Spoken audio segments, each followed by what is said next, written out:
And what Olá a todos e bem-vindos à sessão de hoje. O meu nome é James Elsmore e eu sou o diretor executivo da Island Innovation. Eu vou ser o vosso moderador para hoje. Só como uma primeira nota, existe uma opção de interpretação. Então, se olharem para o globo, podem escolher ouvir sessão em inglês ou português. E embora nós vamos falar principalmente em inglês, quando as pessoas estiverem a falar em português, podem também selecionar a língua inglesa para poderem perceber. Agora que estamos a começar, queria fazer uma pequena sondagem para ver de onde estão a juntar-se a nós. Agora têm uma opção para selecionar o nome da região. Vocês temos aqui muita gente da Macronésia, mas também de outras partes do mundo. Nós só tínhamos 10 opções, então tínhamos algumas limitações aqui, mas preencham esta sondagem.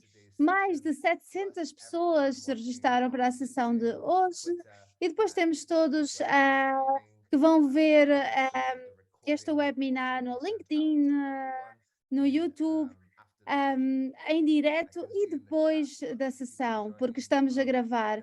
Vejo no chat que temos muita gente das Canárias, da Madeira, dos Açores, da Ilha Terceira, mas também da Suécia, da Escócia, Tunísia, outras partes do mundo, Califórnia. Então, digam-nos também no chat de onde é que estão a vir. Só recordar que durante a sessão, vocês podem escrever comentários no chat, partilhar informação sobre o vosso trabalho, mas se tiverem perguntas, existe um outro separador de perguntas e respostas, Q&A, e vai ajudar-nos se colocarem as vossas perguntas neste separador, porque isto vai nos ajudar a ser mais organizados. Então, fiquem à vontade para partilhar as vossas perguntas no separador de Q&A. Então vou partilhar os resultados. Temos aqui uma mistura interessante, cerca de 15% dos Açores, 50% dos Açores e da Madeira, 5% de Cabo Verde, 5% das Canárias, 17% de Portugal continental, 16% do resto da Europa e cerca de 20 a 15%, 16%. Então temos aqui uma audiência muito diversificada. Temos também um mix interessante das universidades, ONGs e governo, mas também temos aqui o setor privado a liderar. Mas temos uma combinação bastante uniforme. E também temos pessoas de vários setores, embora muitos de vocês estejam na área dos serviços ambientais, da conservação dos oceanos, como seria previsível, tendo em conta o tema de hoje. E à medida que as pessoas se vão juntando, podem sempre juntar-se e partilhar no chat. Vejo que temos aqui pessoas de Califórnia, Açores, Shanghai. Então, é um enorme prazer presidir esta sessão de hoje sobre a importância da região da Macronésia. Muitos de vocês estarão familiarizados com esta região, mas para aqueles que não estão familiarizados, estamos a falar de 4 grupos de ilhas, Madeira e Açores, que são parte de Portugal, Cabo Verde e as Ilhas Canárias. E vamos olhar para quais é que são as oportunidades em termos de economia azul nesta região insular muito interessante e muito diversificada. Hoje vamos fazer apenas uma pequena amostra dos projetos que estão a acontecer lá, mas vamos dar seguimento ao longo do próximo mês com uma série de outras sessões de várias partes da região ou na preparação para o Fórum de Investimento da Island Innovations, que vai acontecer na Madeira em junho, onde espero encontrar muito de vocês em pessoa. Vai ser em Machico, na, na costa nordeste da Madeira. Este painel vai explorar o potencial do crescimento na economia azul, algumas das economias emergentes, as tendências e o papel do governo do setor privado na promoção deste setor que está a crescer muito rapidamente na região. Espero que seja muito útil para aqueles que estão a viver na região saber mais sobre isto, mas também para aqueles que estão em outras regiões para se inspirarem e verem quais é que são as oportunidades de fazer negócios com esta região. Então, no chat também há algo mais de informação sobre o Fórum da Investimento Azul e vamos falar um pouquinho sobre isto mais tarde. Sim, eu gostaria de apresentar o nosso a primeira oradora, a Luz Paramia, que é diretora e membro da Fundo de Regional e Tecnologia em São Miguel, nos Açores. Eu tive o prazer de conhecer a Luz no ano passado, numa viagem aos Açores, onde tivemos alguns projetos e é um prazer tê-la connosco e com os outros oradores. Cada um dos oradores vai fazer uma pequena apresentação e depois abrimos o painel. Então, Luz, muito obrigado por se juntar a nós hoje. Força. Muito obrigada, James. Vou tentar partilhar o meu ecrã.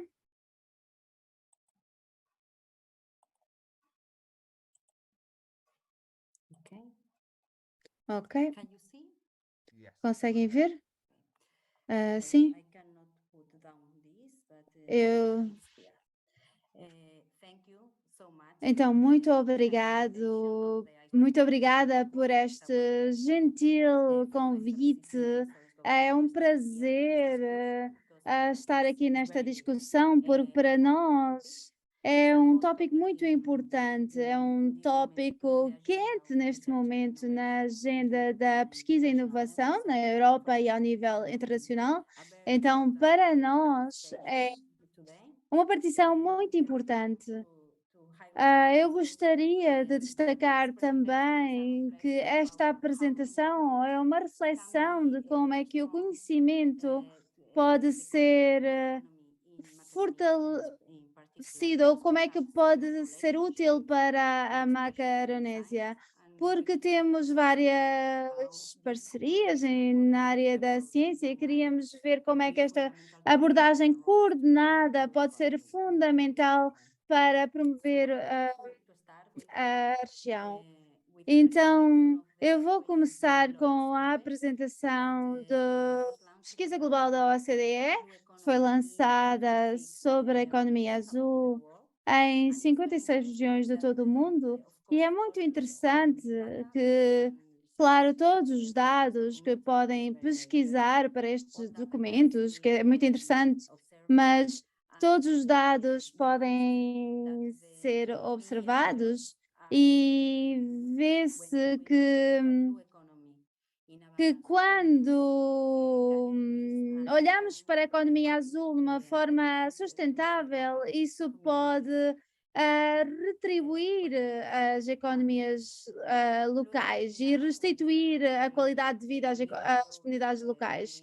Então, isto é uma abordagem muito recente quando falamos sobre economia sustentável. No entanto, a economia azul não é sempre verde e temos que equilibrar o crescimento e o desenvolvimento com as condições sustentáveis para as pessoas que trabalham nos setores da economia azul, mas também para as comunidades locais, especialmente nas ilhas que são afetadas por esta economia azul.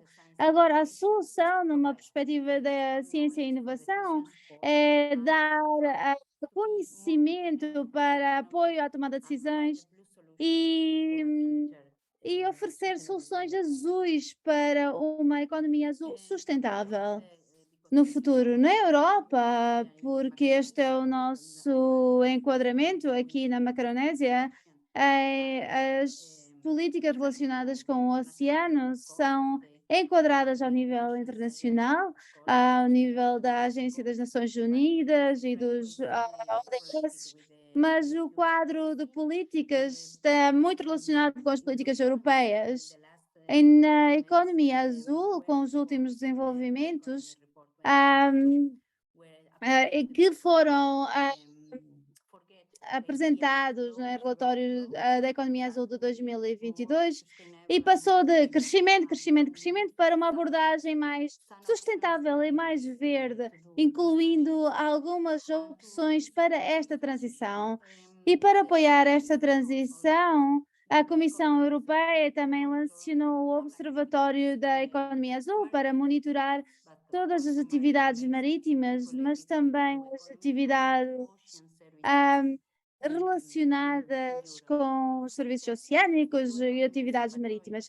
É muito interessante porque o Observatório da Economia Azul tem uma pesquisa científica, mas também tentam apoiar as políticas na Europa. Este Observatório da Economia Azul também é apoiado por várias ferramentas para a economia azul, como é o caso das contas satélite, dos Estados-membros, todas as outras ferramentas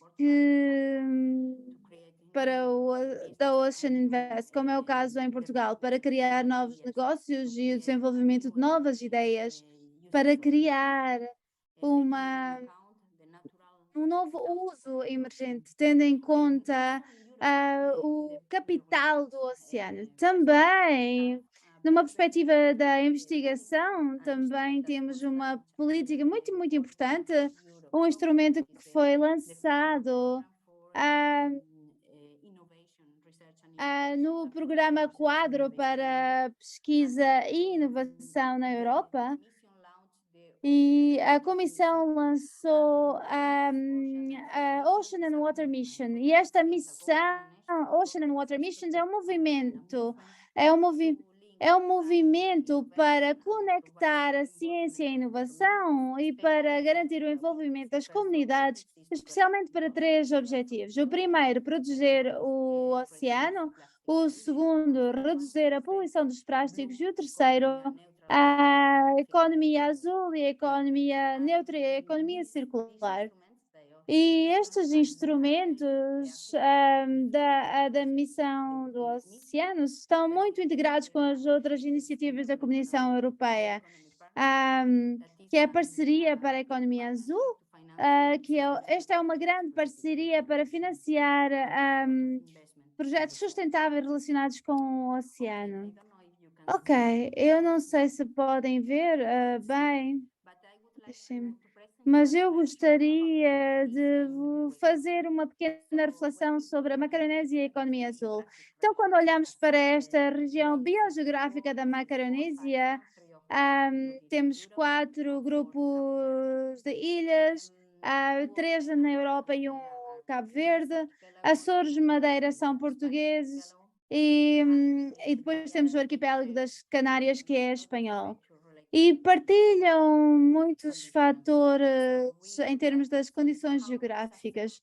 Então gostaríamos de ver como é que isto como é que os fatores geográficos podem afetar os serviços para o desenvolvimento de uma economia azul de uma forma sustentável. Então temos que olhar para no nível geopolítico, a importância da economia azul na Europa, porque já águas territoriais dão à Europa um novo espaço para o desenvolvimento da economia azul.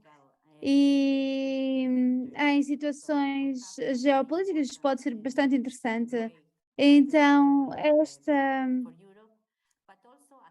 isto é importante para a Europa, mas além disso, os Açores, a Madeira e os Canárias também têm são consideradas regiões da União Europeia e participaram em muitos projetos comuns para criar esta conexão entre os vários arquipélagos. Cabo Verde, que faz parte da União Europeia, também está incluído nestes projetos como uma forma de boas práticas e para criar a extensão dos conhecimentos. E por último, mas não menos importante, na agenda diplomática da ciência atual, Em junho passado tivemos a Conferência das Nações Unidas em Lisboa para falar sobre a importância de um planeta e um oceano. Então, a Macaronésia e o Atlântico têm muita importância para a pesquisa e inovação.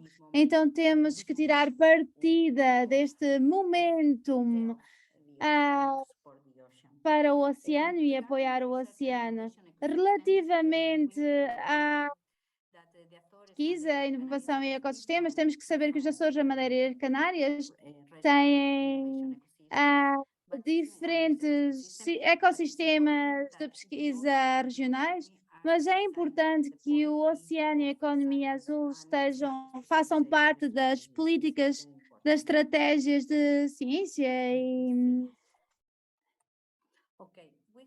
ok. No último ano, em 2021, tivemos um projeto financiado pela Comissão Europeia chamado Forward, e este projeto dava capacidade a capacitação às regiões autónomas para elas participarem nas questões científicas. Temos alguns dados aqui relacionados com a economia azul, ahm, mas então são dados relacionados com a população. Por exemplo, nas Canárias temos 2 milhões de pessoas, e cerca de 250.000 pessoas na Madeira e nos Açores. Também temos a superfície, ah, mas também a área da zona económica exclusiva, que é muito diferente, mas que é importante para este elemento. Então, estes são dados muito importantes que temos que manter em mente quando pensamos na economia azul e como é que a podemos desenvolver de uma forma sustentável. A Luz, vou ter que pedir que termine, que termine. Só para termos uma ideia, no horizonte, os Açores têm uma participação muito importante neste novo projeto que se chama Horizon Europe. Os Açores têm um orçamento de mais de 3 milhões de euros, e a Madeira também.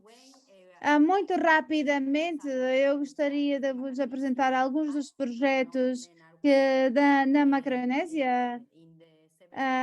Todos trabalham em vários programas. Gostaria de vos apresentar esta área,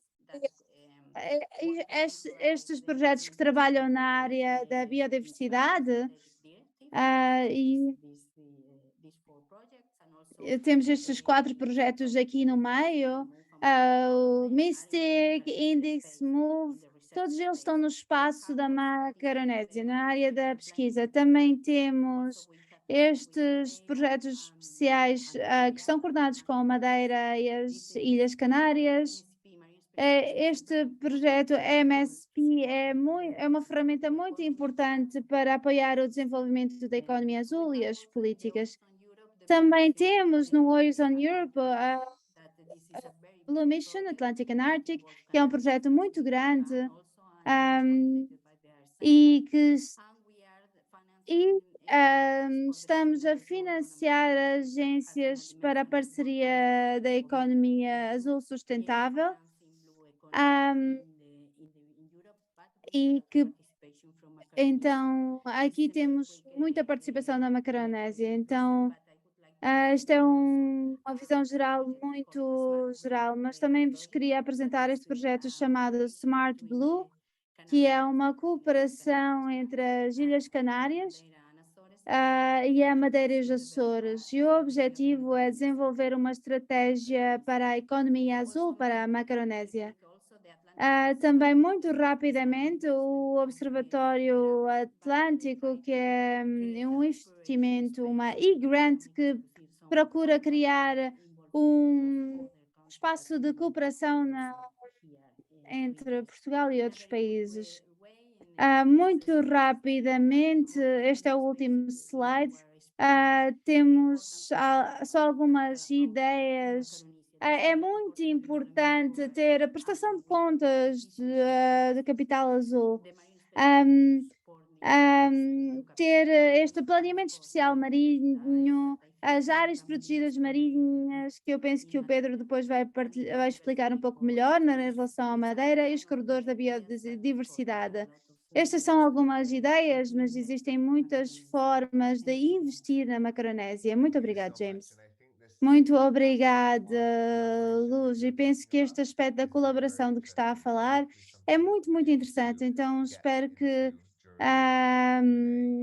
possamos falar sobre isto no espaço de perguntas e respostas mais tarde. Eu estava a olhar para o chat e vejo que temos mais pessoas de várias partes da Micronésia, mas também das Maldivas, de Tahiti, da ilha de Vancouver. Então, é fantástico ver esta conversa global com estes exemplos locais.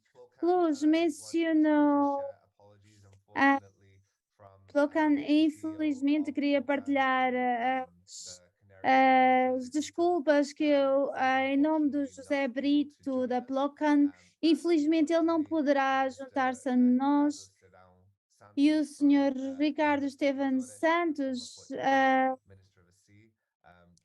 ah, também, infelizmente, não vai poder estar conosco hoje devido a imprevistos, mas nós esperamos ter uma entrevista que vamos publicar nas próximas semanas para garantir que conseguimos capturar as suas opiniões sobre esta apresentação. E claro, temos um ótimo painel de oradores aqui hoje. Agora vamos avançar para o nosso orador. Muito obrigado, Luz. E eu gostaria de convidar o senhor Pedro Ceboleira Sepúlveda para falar.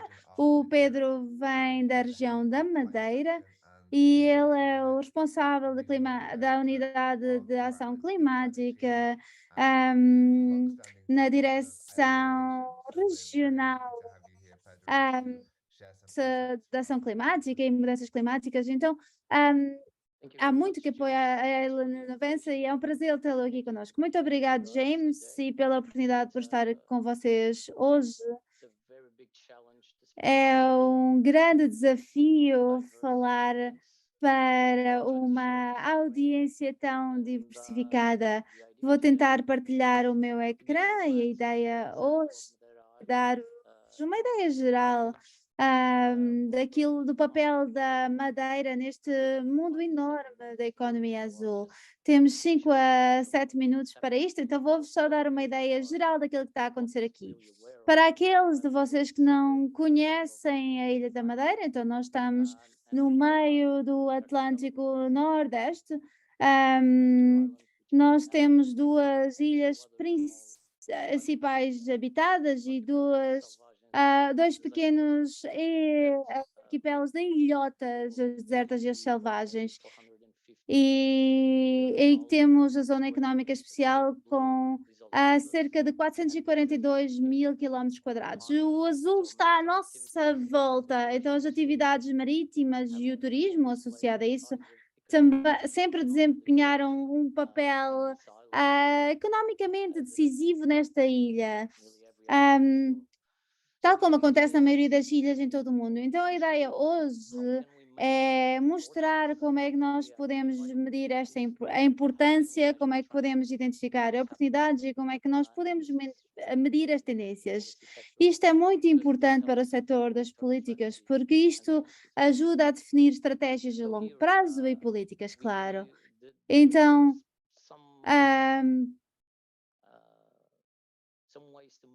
nós temos algumas formas para medir a importância da economia azul. Então, agora temos a Sea Satellite Account, que a Luz estava a falar, em 2015, 2016 e 2017. Foi feito um trabalho estatístico também em Portugal, que mostrou que 10,3% do crescimento vinha da economia azul. Cerca de 453 milhões e mais de 11 mil oportunidades de emprego estão neste setor. Outro instrumento interessante é um barómetro de todo o setor da economia azul e vocês podem consultar esta publicação neste link E este barómetro está a mostrar desde 2008 aquilo que está a acontecer na área da economia azul. E também temos o nosso plano estratégico que está em curso e que será apresentado nos próximos meses. Então, sabemos que a economia azul, a economia é um setor fundamental a nível económico, mas também a nível ambiental. O principal desafio é como compatibilizar todos os interesses. Este mapa mostra todas as atividades existentes dentro da Zona Económica Especial da Madeira. Este mapa é um trabalho muito interessante apresentado em 2019. O plano de situação, planeamento espacial marítimo, isto está no Geoportal, este foi um trabalho feito para Portugal, e podem consultá-lo, e foi feito especificamente para a Madeira e os Açores. Então, existem 2 relatórios, o relatório de caracterização e a especialização de servidões, usos e atividades. Ambos os relatórios podem ser consultados no Geoportal. Este trabalho é muito importante para compatibilizar atividades. Este é o caso de 2 atividades que precisamos de compatibilizar, porque a aquacultura e o MPE não estavam compatíveis, a nível especial, mas vocês podem ver aqui, do lado direito, que a aquacultura está espacialmente localizada fora da área do MPA. Então, isto permite a definição espacial e a compatibilização das atividades que podem estar em conflito. Isto, permite depois o licenciamento das novas atividades que queremos explorar na área da economia azul. Então, eu queria mostrar alguns exemplos, existem muito mais, mas não tenho tempo para explorar, depois talvez na área das perguntas e resposta. Mas a proteção ambiental, como disse, é algo muito importante para nós. 89% do nosso mar territorial é classificado como MPA, e muito recentemente, em 2022, a Reserva das Ilhas Selvagens foi estabelecido como a maior reserva no-take do Atlântico do Norte. E isto determina as bases para as investigações que têm que avançar. A Luz falou sobre alguns dos projetos, aqui temos algumas entidades, mas existem outras que estão a trabalhar.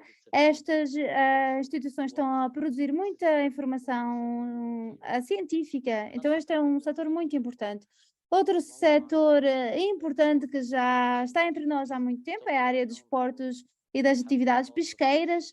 Nós somos conhecidos por ter muitos cruzeiros, temos 2 portos, um de carga e um de cruzeiros, e um misto em Porto Santo, e a nossa frota pesqueira é muito pequena e artesanal, mas é importante para a economia global. Outro setor que também gostaria de destacar é a navegação marítima.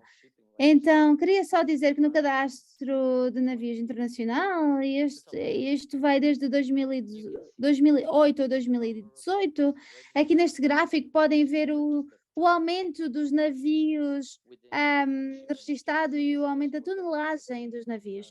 Então, isto também é um setor muito interessante. Outro, claro, é o turismo.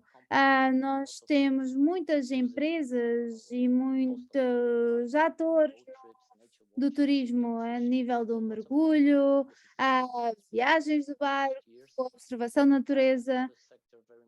Outro setor muito importante é a aquacultura, podem ver aqui, isto é a laranja, temos as áreas onde estamos a produzir.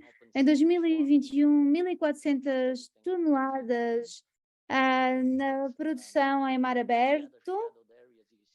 E temos aqui estas áreas sombreadas, que são áreas que já estão disponíveis para licenciamento para aumentar a produção. Eu também gostaria de mencionar o Centro Governamental de Maricultura, que já existe há muito tempo e que desenvolve os seus próprios projetos de RD&T e que apoia projetos de empresas privadas. Então, o governo está comprometido com esta atividade. Outra atividade muito interessante são os cabos de comunicação submarinos. Só como exemplo, o Ela Link, que tem é, é uma plataforma óptica de topo que conecta hum, a América do Sul, a Europa, a África. Então, claro que isto é muito importante para a economia azul, mas para todos os setores, quando falamos sobre nomadismo, trabalho remoto e conectividade global. Então, isto é uma atividade muito importante, não só para a economia azul, mas para toda a economia na Madeira, para conectar a Madeira ao mundo. Só para terminar, uma potencial atividade seria a energia renovável offshore. Vocês podem ver aqui, as áreas já estão planeadas, estas áreas estão determinadas para a exploração de energia renovável offshore. Isso seria muito importante para a Madeira atingir os seus objetivos climáticos, porque objetivamente nós temos pouco espaço em terra, ah, então a ideia é atingir aquilo que está no nosso plano de ação para a energia sustentável e clima. E então, aqui temos duas áreas importantes para atingirmos estes objetivos. Vocês podem aprender mais neste website. Eu gostaria de terminar dizendo que a economia azul na Madeira tem três pilares principais: compromisso, oportunidades e sustentabilidade. Muito obrigado pela vossa atenção. Muito obrigado, Pedro. Muito interessante ver tudo o que está a acontecer na Madeira. E vamos falar mais sobre isto daqui a pouco. O nosso próximo orador vem de Portugal Continental e para aqueles que estão em Lisboa, onde eu também estou baseado, eu só gostaria de dizer que nós também estamos no processo de lançar a rede de profissionais do oceano.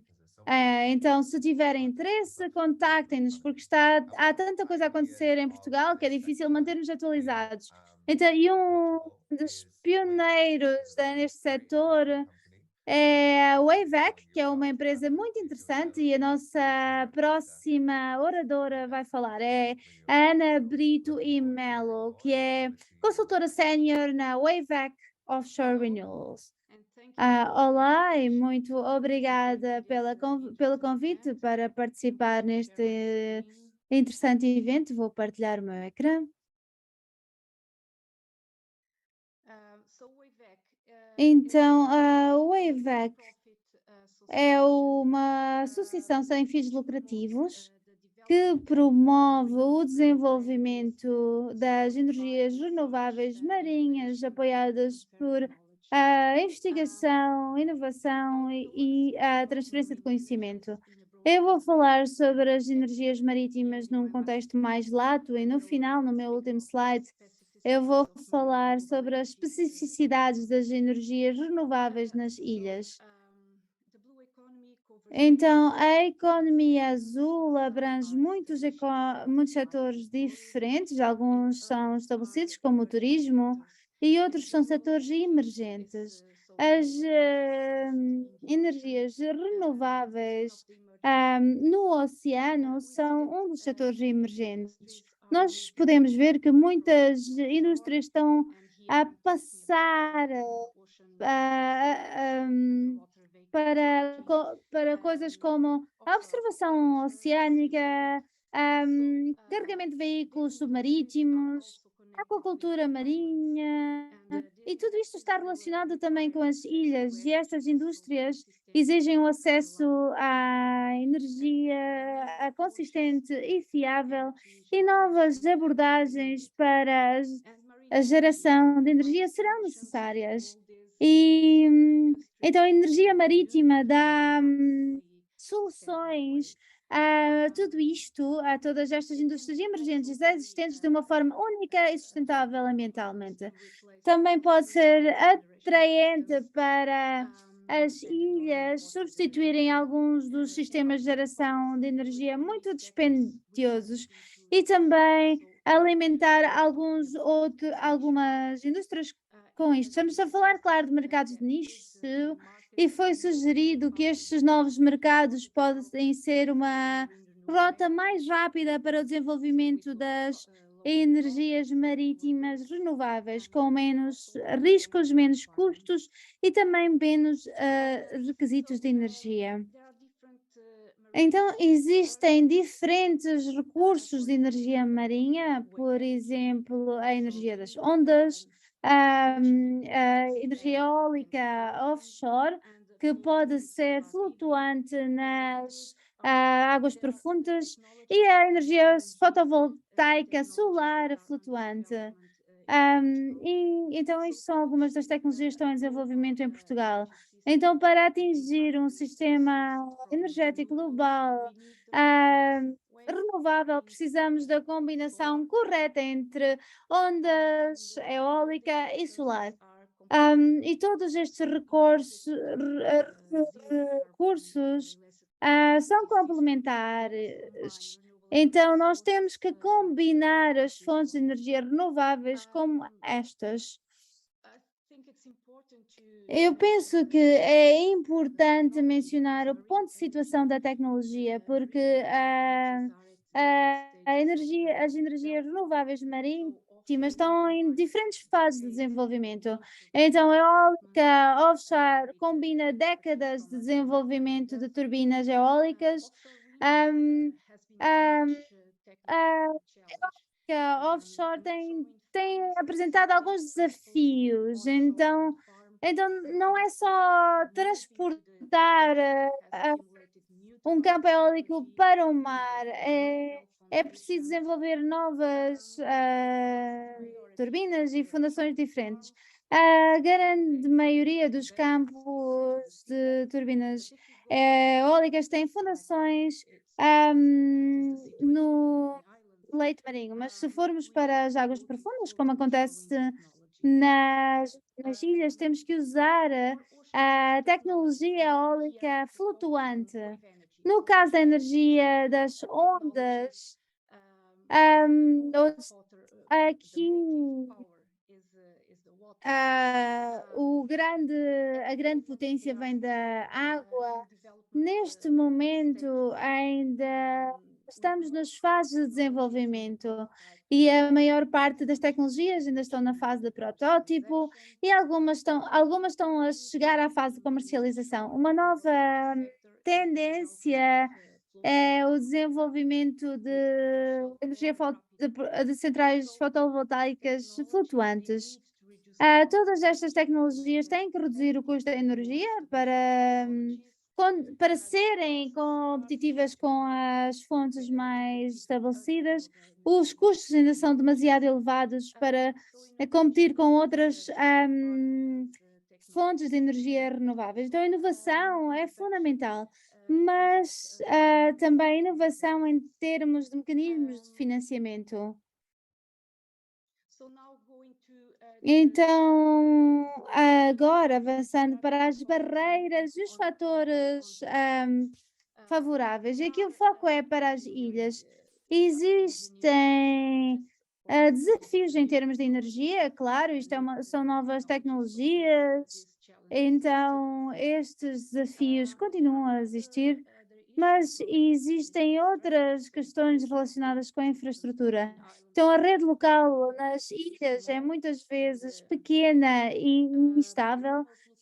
As localizações remotas aumentam os custos operacionais, existe uma disponibilidade limitada de equipamento, existe uma necessidade de investimento na cadeia de abastecimento e também nos portos e nas logísticas. Também algumas barreiras ou desafios ao nível dos aspectos socioambientais, por exemplo, preocupações relacionadas com os impactos visuais e ambientais. Também é importante planear o planeamento especial, espacial e garantir que há uma coordenação com os vários utilizadores e a vida marinha. Por exemplo, a aquacultura offshore. Nós vimos estas duas indústrias, a aquacultura e a energia renovável marinha, a crescer ao mesmo tempo e no mesmo espaço. Em termos dos aspectos financeiros, muitas vezes não existe nenhum mecanismo de apoio para as energias renováveis marinhas. Existe alguma falta de conhecimento pelos seguradoras, pelos investidores. Isto reduz a bancabilidade dos projetos. Então, é fundamental haver novos inovadores, mecanismos de financiamento, porque os riscos ainda existem, ou ainda são pelo menos percebidos. Em termos de políticas, as tecnologias renováveis marítimas ainda são bastante inovadoras, então existe alguma falta de políticas para facilitar a adoção destas tecnologias. Existe pouca experiência, e existe uma necessidade de otimizar o processo de consentimento para estes projetos. Um, um aspecto fundamental é também que os investidores privados não vão participar sem visibilidade do mercado e metas claras determinadas pelo governo. Isto é fundamental se quisermos avançar com as energias renováveis marinhas nas ilhas. Como nota final, eu só queria dizer que a economia do mar está prevista crescer e crescer nas ilhas também. E a energia marinha é uma ótima solução para descarbonizar não só os setores tradicionais, mas também os setores emergentes, como a aquacultura, observação marítima, carregamento de veículos submarítimos para efeitos de pesquisa e investigação, e tudo isto vai exigir formas mais eficazes e criativas para promover estas energias renováveis marítimas. Muito obrigado. Muito obrigado pela apresentação, Ana. Penso que este tópico das energias renováveis, e especificamente das energias renováveis oceânicas, é algo que nos perguntam sempre quando se trata das comunidades das ilhas, e penso que partilhou coisas muito interessantes sobre os desafios e sobre as oportunidades quando olhamos para a Macaronésia, mas também para os outros contextos insulares em todo o mundo. Então, agora vamos avançar para Cabo Verde, para o nosso próximo orador. Eu vou convidar o Delvis Fortes, que é o coordenador regional para a África Lusófona, para a Fisheries Transparency Initiative, que vai nos falar sobre a perspectiva da economia azul para Cabo Verde. Obviamente, a Macaronésia é uma região tão importante e com toda esta diversidade, e o Cabo Verde, enquanto nação africana, tem muitos desafios semelhantes, mas também um contexto diferente, então é muito importante termos este diálogo incluindo todas as partes da região. Eu penso que o Delvis vai apresentar em português, então só recordar que existe um botão de interpretação na parte de baixo do vosso ecrã, e podem selecionar se quiserem escutar em inglês. Então, muito obrigado, Delvis. Passo-lhe a palavra. Muito obrigado. Imensamente por esta oportunidade de estar aqui convosco hoje. Dizer que é uma responsabilidade falar sobre como a iniciativa de transparência pode colaborar no desenvolvimento do setor das pescas como um dos principais motores da promoção da economia azul. Estou aqui na qualidade de representante do Secretariado Internacional da FITI. Tenho sido o coordenador para a região, para os países da África que falam português, portanto, para essa iniciativa. Infelizmente não tenho uma apresentação por várias razões, mas vou tentar manter o tempo e a vossa atenção de igual forma. Vou começar por vos colocar uma pergunta que eu não sei se já se refletiram. Será que a promoção de uma política de transparência para Cabo Verde e para os diversos sítios traz vantagens para o setor? Será que é mesmo necessário e importante? Portanto, olhamos para alguns dados a ver se entendemos e se conseguimos responder juntamente a essas perguntas. Segundo a FAO, portanto, 811 milhões de pessoas ainda passam fome e 3 bilhões de pessoas não conseguem pagar uma dieta sustentável. Isso torna urgente nós olharmos para a pesca de uma forma diferente e para a importância de uma transformação de sistemas agroalimentares para responderem, ou pelo menos para ajudarem a responder a essa dificuldade. Nesse sentido, os alimentos aquáticos têm cada vez mais uma importância. Se olharmos para os números apresentados pela FAO, 17% da proteína animal vem do setor das pescas e, falando de África, onde Cabo Verde se insere, isso pode ir até aos 50%. Outro dado importante é que, a nível mundial, mais de 58 milhões de postos de trabalho são gerados pelo setor, onde se inclui cerca de 20% de mulheres. Se olharmos a evolução das estatísticas, segundo a estatística da FAO ainda, a pesca praticamente estagnou a sua evolução. A pesca, falando da captura, no meio natural, estabilizou o seu aumento nas últimas décadas.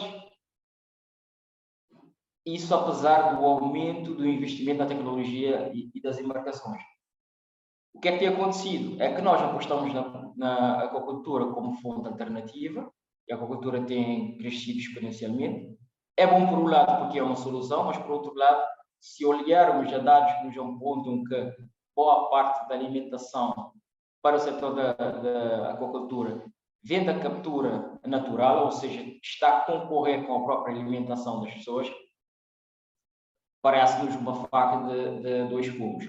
Outro dado é que, enquanto a população está aumentando, nós sabemos que a população per capita com potencial compensador também está aumentando. Isso nos põe um complexo desafio na gestão dos recursos costeiros, principalmente quando se fala em pequenos estados isolados em desenvolvimento. Ora, para que consigamos fazer uma conservação de forma sustentável, temos uma balança que temos onde... May I just ask to slow down for the interpretation? Thank you. Sorry. Ok. Portanto, falava da balança que nós temos de gerir, que não é um desafio fácil para nenhum Estado, principalmente para um Estado que tem outros desafios que muitas vezes sobrepõem. Nós temos, por um lado, de garantir que o comércio e que a exploração do setor das pescas traga mais alimentação, mais renda, mais emprego e mais nutrição para as pessoas. Por outro lado, nós temos o desafio da conservação dos nossos recursos para que a geração vindoura possa, portanto, também beneficiar disso. Isso nos põe três desafios interrelacionados: alterações climáticas, a poluição e a sobreexploração das pescas. Se passarmos a olhar, portanto, ao que normalmente os sítios nos apresentam em comum, nós temos que os sítios apresentam várias características em comum, mas a maior parte deles apresentam uma vasta área de exploração no domínio marítimo, portanto, considerados os grandes estados oceânicos. Isso torna com que a maior parte deles tenham grande dependência do setor para promover a segurança alimentar, a redução da pobreza e também a promoção de emprego. Isso está tudo linkado com a promoção do desenvolvimento econômico que vai contribuir para o grande bolo que é a economia azul. Mas olhamos a desafios. A maior parte dos sítios apresentam constrangimentos fiscais. Ou seja, embora alguns possam ser considerados de renda média alta, não é claro essa balança entre aquilo que se ganha e aquilo que se investe e aquilo que se declara no setor. A maior parte apresenta também volatilidade econômica, uma grande dependência, sobretudo, do comércio externo para sustentar as economias. A maior parte dos sítios, onde é o caso de Cabo Verde, encontra-se, portanto, altamente endividado e depende portanto, da forma como gera esse endividamento para conseguir investir internamente, nomeadamente na economia azul e no setor das pescas. Nós temos serviços públicos altamente carregados na maior parte dos sítios, onde o Estado normalmente é um dos maiores empregadores. Nós temos rendas desiguais, normalmente falando da questão de género. Portanto, aqui aparece a oportunidade de, através da divulgação, da melhor investigação, da melhor disponibilização, da melhor partilha de dados e da promoção de um debate inclusivo, fazer essa melhoria da gestão do setor das pescas de uma forma que possa contribuir mais para a economia nacional, para o desenvolvimento das comunidades pescatórias, para o desenvolvimento do setor de uma forma geral. Mas atenção que nem sempre os sítios, no caso de Cabo Verde, simplesmente negligenciam essa necessidade de haver essa transparência. Aliás, Cabo Verde é um exemplo, acaba de ser o 5º país aceito para o estatuto de candidato a FIDI. Portanto, vamos encontrar nestes pequenos países também uma grande diversidade marinha, também que exige um maior esforço financeiro para conhecer, divulgar e planear em função do conhecimento. Várias prioridades dos setores também têm normalmente. Vamos ter desafios de alcançar instituições de responsabilidade, digamos, que sejam responsáveis para promover esse debate inclusivo e essa partilha de informação. Nós temos também um problema em comum na maior parte dos sítios, que é o facto de se perderem os maiores cérebros, o que dificulta também, quer se perde para o setor privado ou para o estrangeiro, que se dificulta também a capacidade nacional de ter dados acurados e de promover essa tal divulgação que se almeja. Portanto, a promoção da política de transparência aparece, nesse caso, como uma oportunidade para os sítios, para uma melhor coesão e melhor desenvolvimento dos seus setores. Nós temos a questão de não ser apenas questões económicas, nós temos o impacto das alterações climáticas, que nós sabemos que é maior na maior parte dos sítios.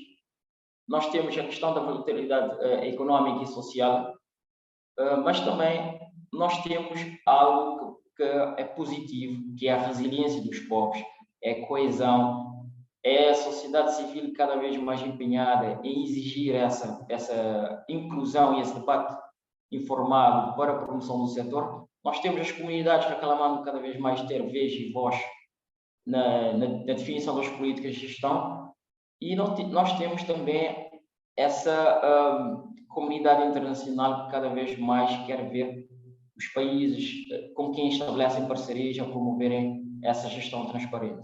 Portanto, por tudo isso, nós achamos que sim, e é o que a FIDI vem fazendo, é trabalhando com os países no sentido de melhorarem a governança do setor das pescas através, portanto, da promoção dessa política de transparência, do debate inclusivo e da inclusão, do debate informado e da inclusão no processo de tomada de decisão do setor. Muito obrigado, Luís. Muito obrigado, faltamos tempo agora. I'll switch back to English. Vou voltar a falar em inglês e nós vamos passar à parte das perguntas e respostas muito rapidamente. Muito obrigado, Delvis, por esta ideia, por estas ideias gerais em Cabo Verde. Antes de passarmos para as perguntas, só queria partilhar um pouco mais sobre o Fórum de Investimento da Economia Azul, que vamos ter em junho. Muitos de vocês que estão a participar aqui estão na Madeira e nós gostaríamos de vos encontrar lá, mas para outros que vêm da Europa, sabemos que pessoas, aqui temos outras pessoas que estão a vir das Caraíbas para a Madeira em junho. Será um prazer contar com vocês nesse evento. Há um código no chat que vos dá acesso a um desconto se quiserem participar neste evento. Então podem contactar a Tata para mais informações. Vocês podem ver mais informação aqui. No site temos mais informação, então o foco vai ser o investimento no mar. Isto vai ser numa Chico, na Madeira, que é que está muito perto do aeroporto, neste local muito bonito.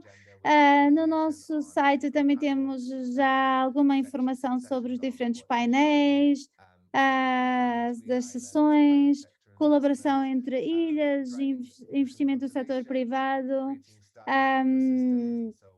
promover a conservação do oceano. E nós queremos ver uma combinação de decisores, startups, investidores e muito mais.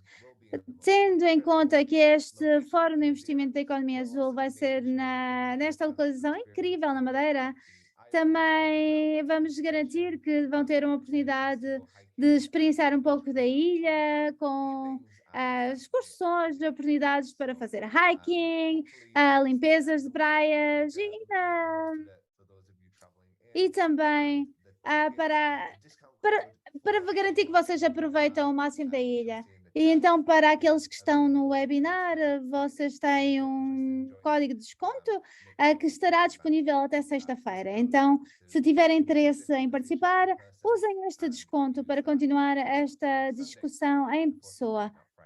Desculpem, até domingo. Então, têm um pouco mais de tempo para fazerem os vossos planos. Fiquem à vontade para nos contar e espero encontrar-vos lá. Temos um vídeo muito rapidamente para vos dar com uma outra visão sobre Cabo Verde, dos nossos parceiros. O do nosso orador Sergio, que trabalha com a FAO. E então, depois disto, nós vamos passar para as perguntas e respostas.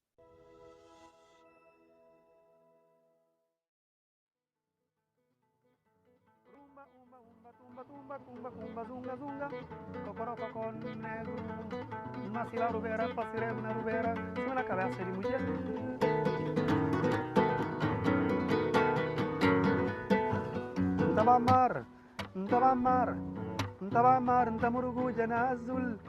Ntabamar, ntamuruguja na azul, azul, azul, azul, azul, azul.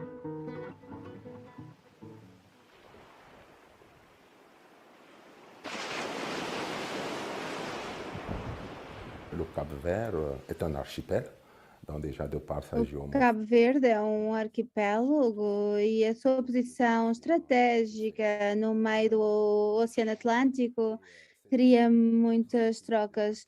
E é neste contexto que há alguns anos atrás a FAO identificou Cabo Verde como um país piloto para implementar a iniciativa do crescimento azul.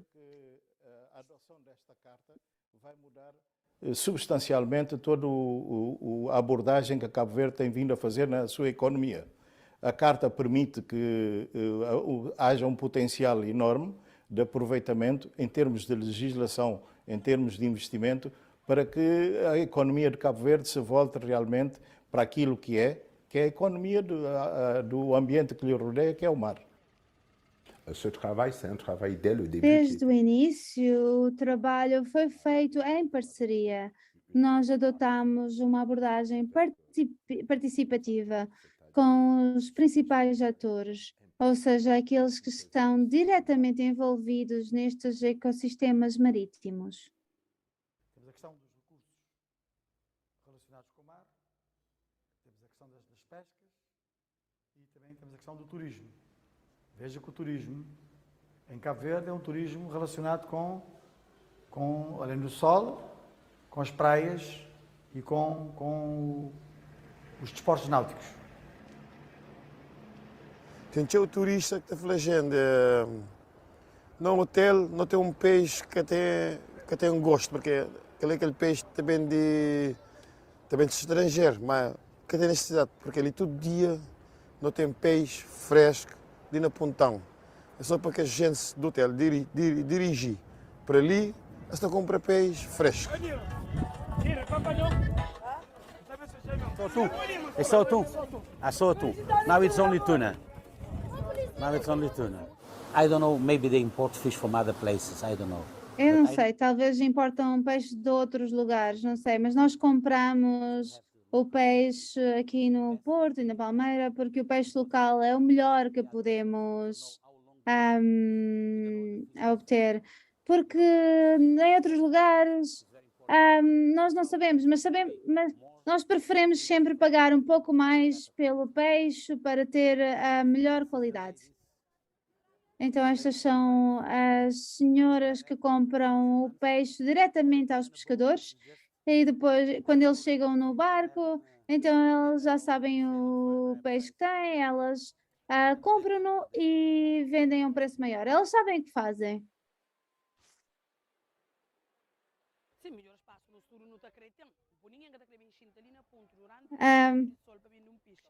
Ninguém quer vir a um... Se nós tivermos um espaço no mercado com boas condições, vamos fazer isto. Nós não queremos lidar com esta confusão aqui. Por isso, muitas vezes, a questão da perda pós-captura está mais ligada à questão da conservação. Quando, em algumas comunidades, não há meios de conservação e aí poderá haver perdas. Porque também não há muito hábito de consumir o pescado transformado de outra forma. Neste momento, como eu disse, a empresa está a implantar um sistema de regulamento interno porque em Cabo Verde não existe uma cultura industrial, estamos a implantar.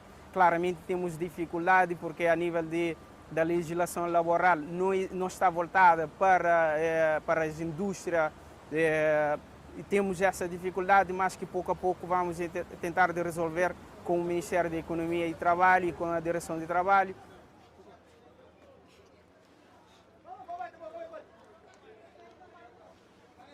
Daí que temos que promover uma investigação para que possamos então explorar, sim, mas dentro dos limites de sustentabilidade, de modo portanto, a promover essa tal economia azul. Porque a economia azul é exatamente um pouco mudar o hábito e portanto, explorar numa ótica mais ecossistémica, portanto, promover outras cadeias de valores, promover outros tipos de atividades. Não tem algo na nossa pesca localize. Essa é uma questão para não organizar. Para cada um, para não respeitar. Então nós temos que ser organizados, porque alguns não respeitam. Porque existe a pesca artesanal, a pesca industrial, a pesca turismo.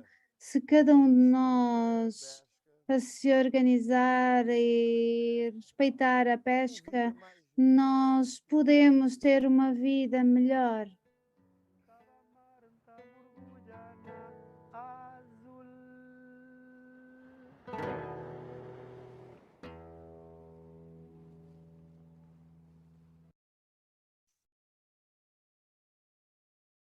Fantastic.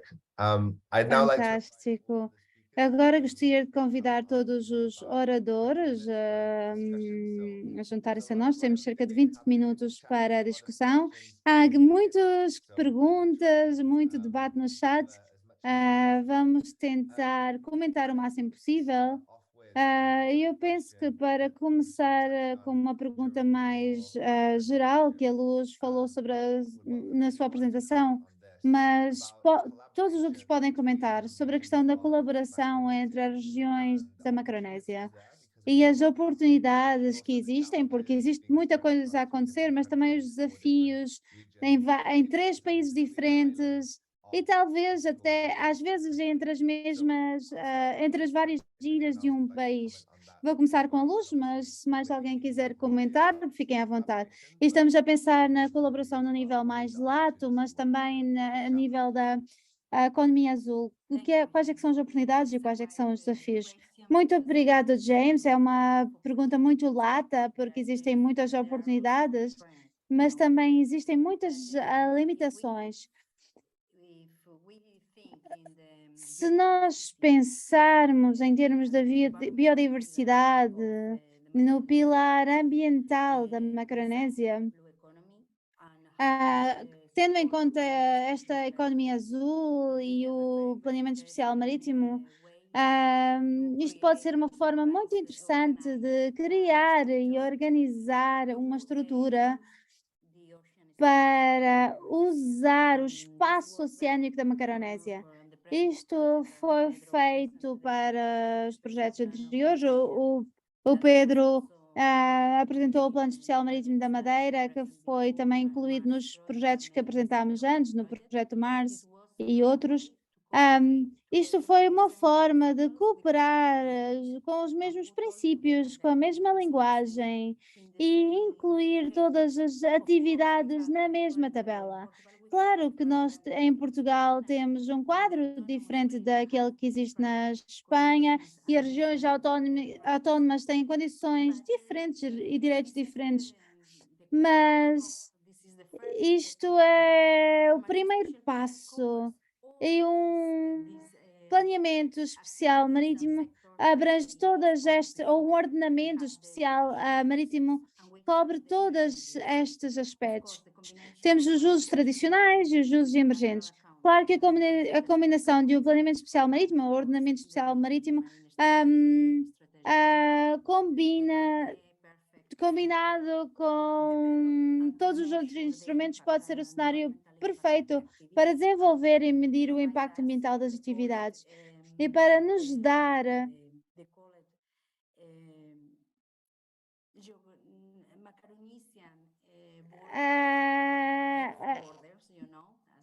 para nos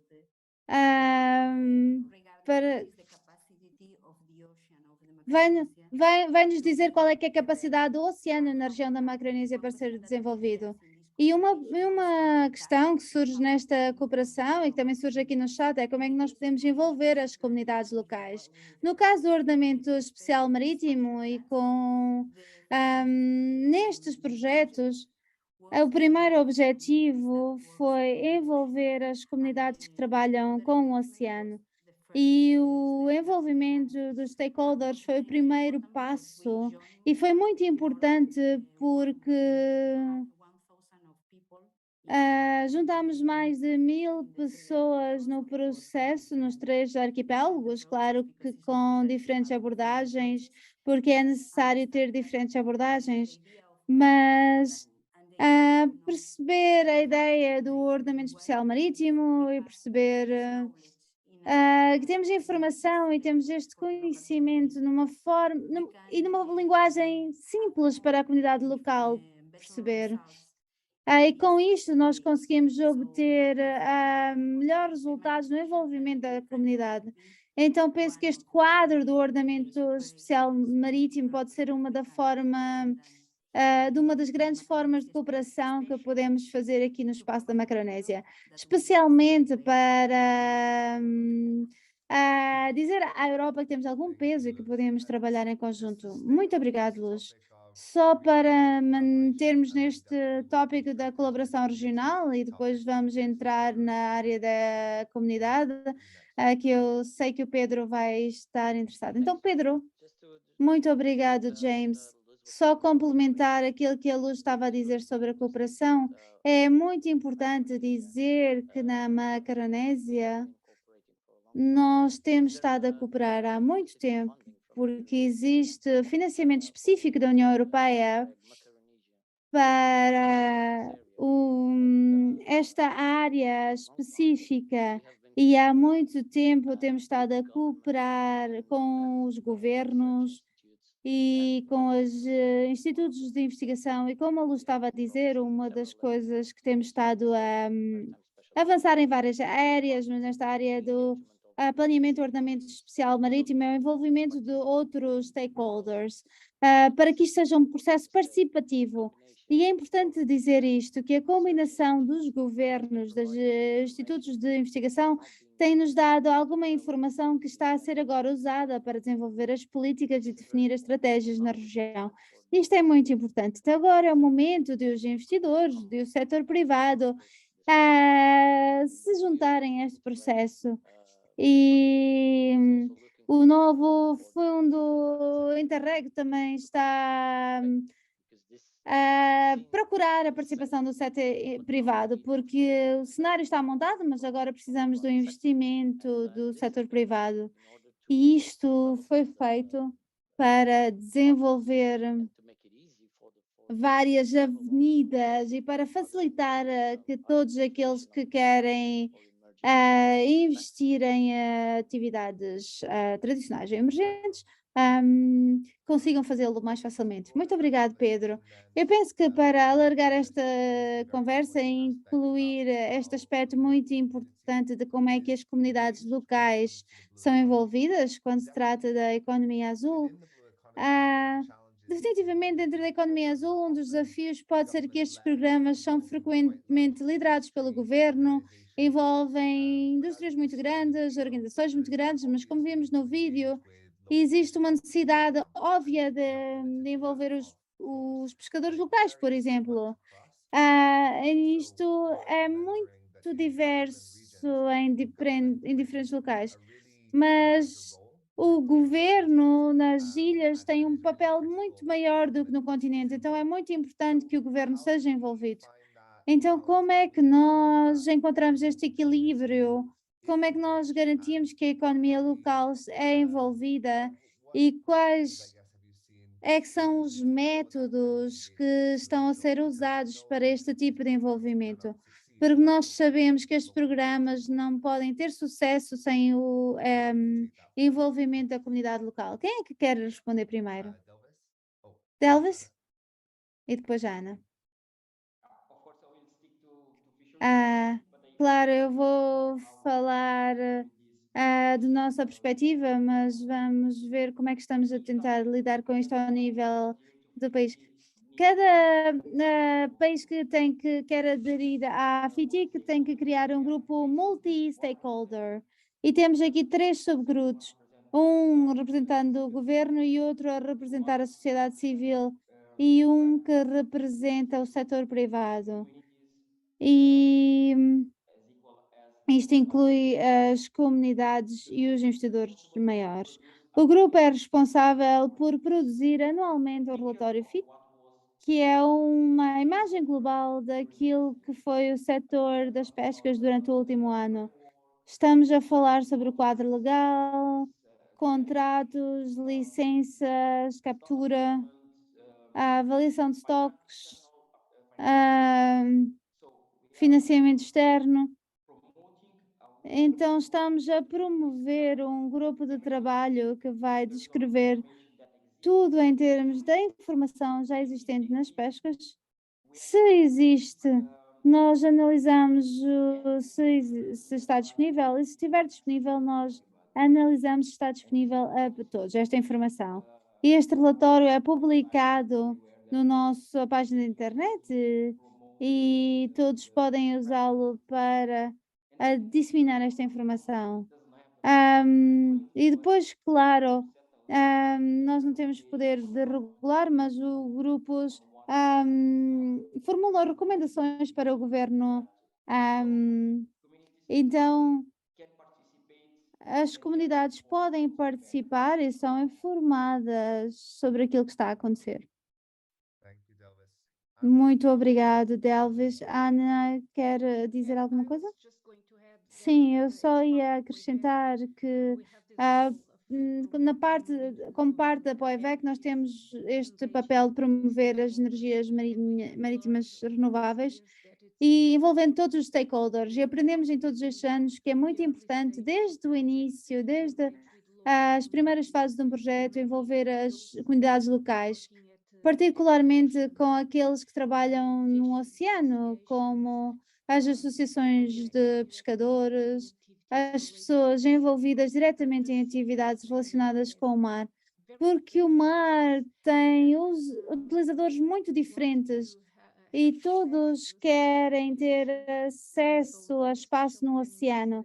Então, o ordenamento especial marítimo é muito importante e é importante ter em conta todas as preocupações. E nós temos estado a fazer isto em colaboração com as autoridades locais, que são stakeholders muito importantes. Então é muito importante porque eles conhecem as comunidades locais e nós percebemos que faz parte do sucesso de um projeto relacionado com o oceano é envolver estes atores locais. Só queria acrescentar isto. Sim, isto é interessante. É interessante obter perspectivas das pescas e das energias. Quais é que estes são os desafios na economia azul? É porque há áreas tão diferentes e cada uma destas áreas exige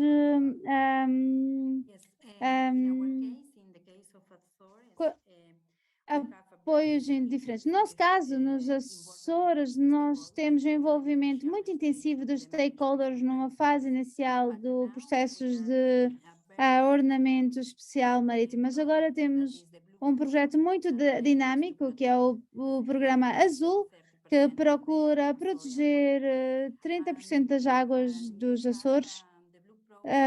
Nós temos o Programa Azul, tem um envolvimento muito importante dos diferentes tipos de stakeholders.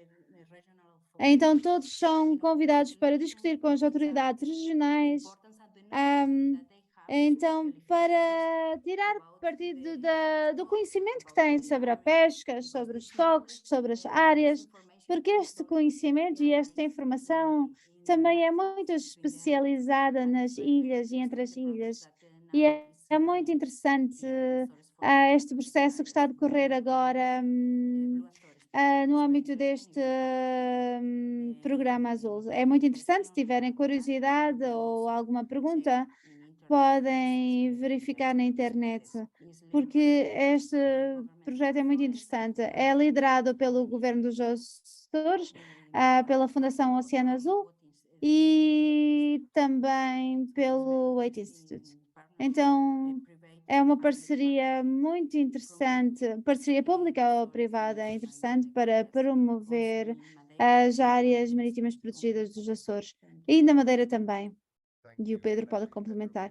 Muito obrigado, Pedro. Antes de lhe passarmos a palavra, havia uma pergunta muito específica para si, que eu agora tenho que encontrar. Então, da Shannon, que está em coração e que talvez queira ver como é que alguns destes conceitos podem ser aplicados nas Caraíbas, mas particularmente sobre a legislação do ordenamento especial marítimo. O que é que já está implementado e que adaptações é que foram feitas para desenvolver a economia azul? Então, sobre este processo, o ordenamento especial marítimo foi desenvolvido como uma abordagem nacional, como eu estava a dizer, para termos a mesma abordagem nas 3 regiões diferentes. Continente, Açores e Madeira, mas cada região teve que conduzir o seu próprio processo. Então, a ideia de compatibilização entre as atividades, como mostrei, porque numa área tínhamos 2 atividades, conservação da natureza e aquacultura, e que estavam sobrepostas. Então, para superar essa área de sobreposição, tivemos que reunir todos os stakeholders dessas atividades. Então, isto foi feito para todas as atividades que estavam em conflito. E, então, isto, claro que é um processo permanente, porque estamos a falar de atividades emergentes. Podemos dizer que, ok, decidimos quais é que são as áreas potenciais para a energia offshore, mas quando isto estiver estabelecido, talvez tenhamos que rever estes planos. Então, todo este processo foi disponibilizado para comentários públicos antes de ser aprovado. Então, isto foi aprovado no Parlamento, a Assembleia da República, mas houve um processo de consulta aberto a todos aqueles que quisessem participar. Depois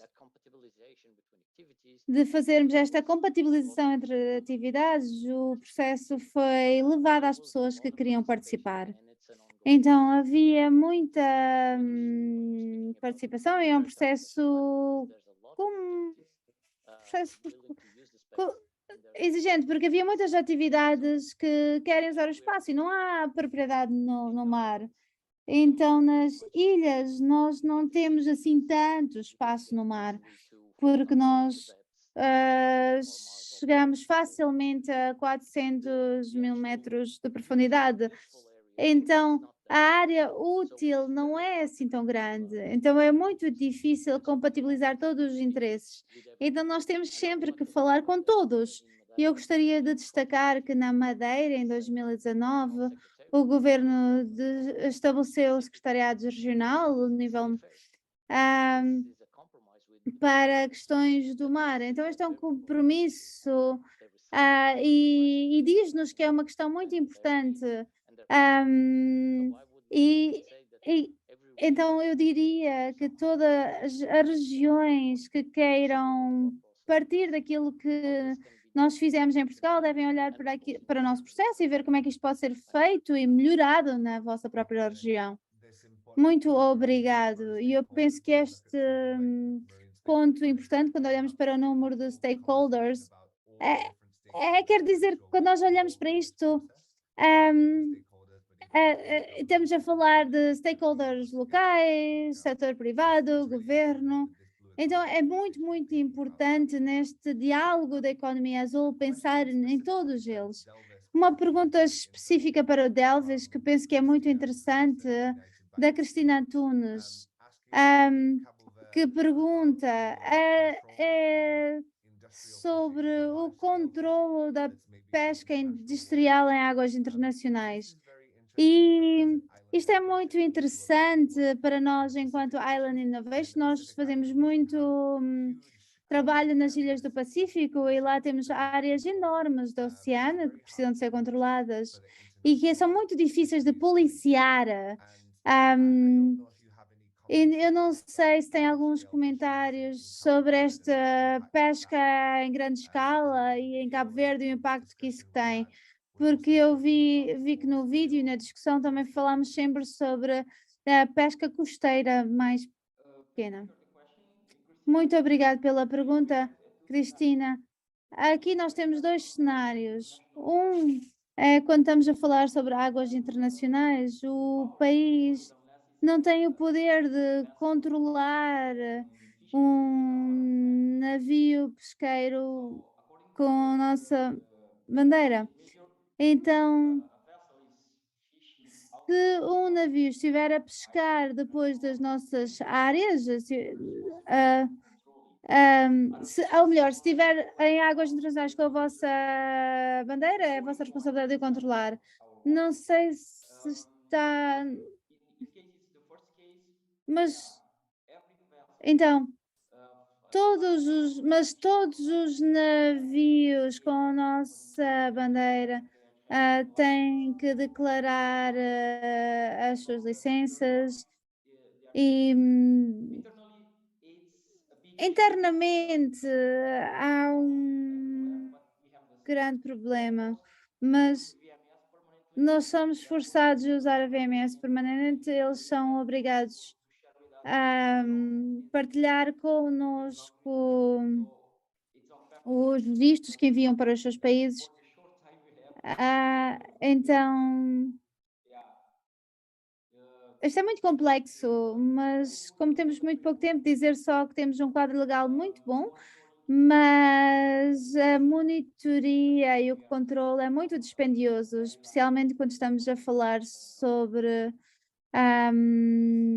áreas muito grandes. Muito obrigado, Delvis.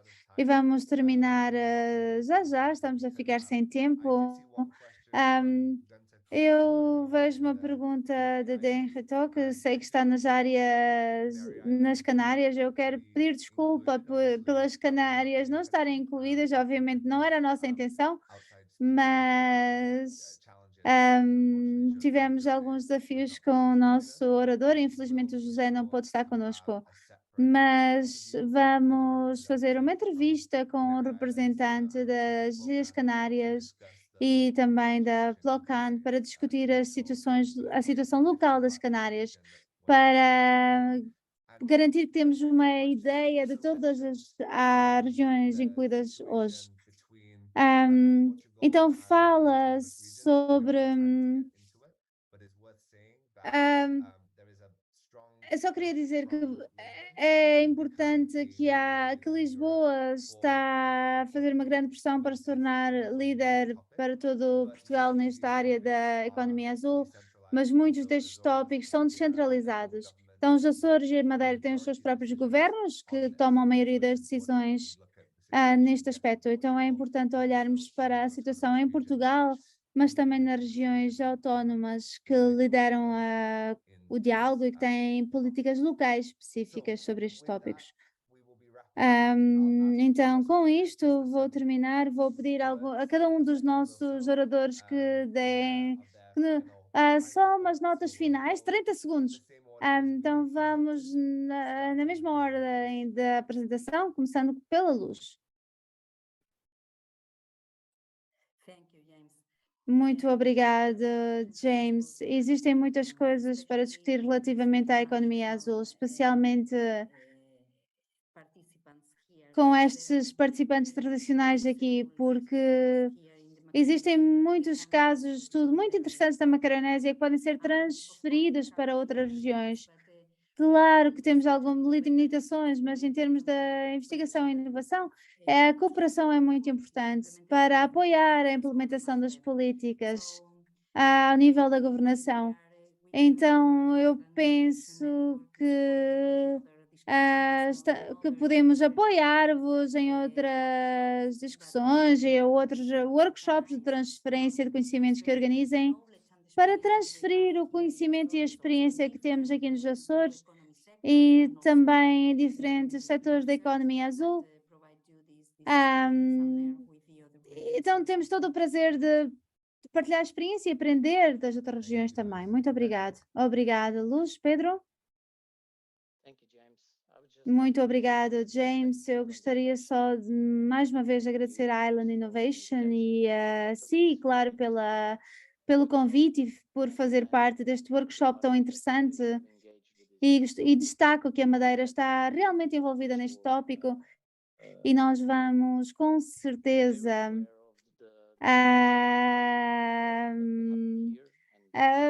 participar no próximo fórum que vai acontecer aqui e temos todo o interesse em colaborar com todos os participantes deste fórum e também teremos todo o prazer em colaborar com a Island Innovation no futuro. Muito obrigada. Ana?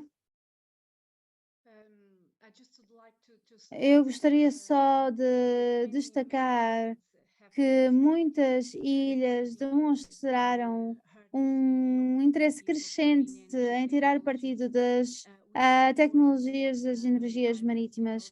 Nós vemos cada vez mais energias a desenvolverem estratégias, a conduzirem estudos de viabilidade para integrar as energias renováveis marítimas nos seus planos nacionais. A Madeira mostrou o seu plano de ordenamento especial que integra as energias renováveis marítimas. Como disse na minha introdução, a economia azul vai crescer nas ilhas e a transição energética é uma realidade para todos os países e também para as ilhas. Eu gostaria de dizer que tenho todo o prazer em colaborar nestas iniciativas relacionadas com a economia azul, com a Island Innovation e com os parceiros neste painel. Muito obrigado. Muito obrigado. Ana Delves?